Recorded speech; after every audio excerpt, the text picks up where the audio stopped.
இப்போ நம்ம இந்த வீடியோவில் பீகாக் பெண்டன்ட்டை வச்சு நம்ம எப்படி ஒர்க் பண்ணலாம் அப்படிங்கிறத தான் பார்க்க போகிறோம். இந்த பீகாக் இப்போ 2 பீகாக் வச்சு தான் நம்ம ஒர்க் பண்ண போகிறோம்.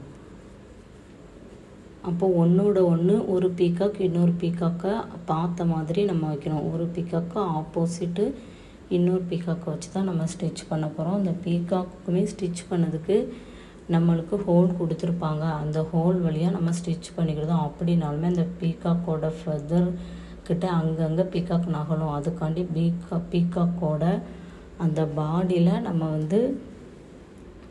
கூட 2 ஸ்டிச்சஸ் கொடுத்துக்கிடுதோம் டைட்டாக அங்கங்கே நகராமல் இருக்கிறதுக்கு. அப்புறம் இன்னொரு பீகாக் வச்சு ஸ்டிச் பண்ணுறோம். இந்த பீகாக் அந்த பீகாக்கை பார்த்த மாதிரி ஆப்போசிட்டில் வச்சு தான் நம்ம ஸ்டிச் பண்ணணும்.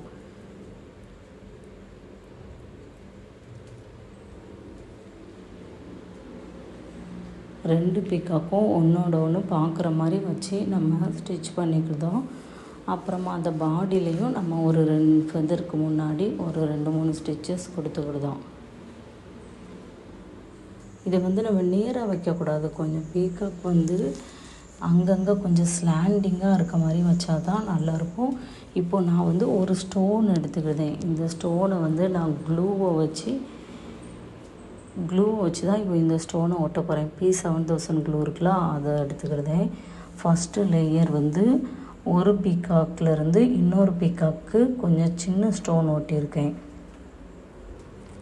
சின்ன ஒரு ஹேங்கிங் மாதிரி. அப்புறமா அதுக்கு கீழே ஒரு பெரிய ஹேங்கிங் மாதிரி.